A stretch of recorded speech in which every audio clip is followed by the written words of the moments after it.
found our colors. We've made a decision. Great. You should check out our workshops. Push your color boundaries while staying well within your budget walls. I want to paint something else. More saving, more doing. That's the power of the Home Depot. All night, Amanda Berry, Gina De Jesus were allegedly held prisoner all these years, just 3 miles from where they were abducted. Their rescues had led to a lot of new questions about their kidnapping investigations. Did authorities drop the ball? That's what a lot of people want to know, because we want to know how to prevent this from happening in the future. Joining me now is Michael Polensek, who's also a member of the Cleveland City Council. Councilman, you feel like Michelle Knight fell through the cracks, more so than Amanda Berry and Gina De Jesus, and that's certainly the case in terms of media attention and her family's attention. She was actually taken off the list by the FBI as a missing person, then put back on it, then taken off. How do we stop that from happening again? Well, that's the question, is how do you get on the radar screen, and then how do you get off of it? As of yesterday, there were 102 individuals still reported as missing in the city. And that's why, as we look forward and go in a positive direction, how do we get an audit? How do we determine what the status is of the 102? A more detailed report, a more detailed analysis, but also to get information out, to disseminate information to the public. I'm confident that the Cleveland Police Department did everything they could do in the investigation and of the 3 individuals.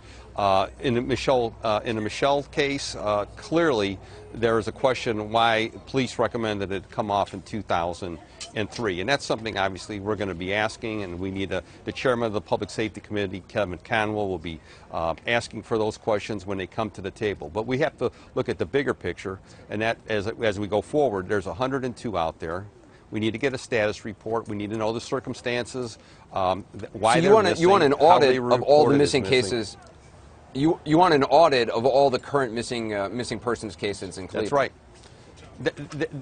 That's exactly. We need to understand, because there are some people that some members of council had assumed had come back home, and only to find out after the Plain Dealer did a front page article yesterday that those individuals are still missing. That's not the fault of the police department, because individual council people were working with them. But when you look at the big picture, the citizenry needs to understand who's still missing and what we can do to better educate all of us as to the circumstances, and then as we go forward, work to try to identify anyone that we can. Clearly, I'm hoping, as a result of what transpired here, that some very positive steps are going to be taken to put more emphasis on the people who are missing.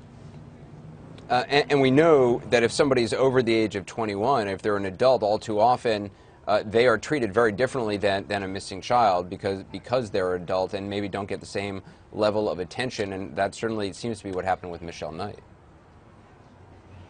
You're absolutely correct. I mean, she was on the radar screen, and after 2003, she was off of it, and it's like she fell off the face of the earth. And clearly, there might be other people in a similar circumstances, and that's why we need to have an audit. We need to work with the safety director, the chief of police, the administration.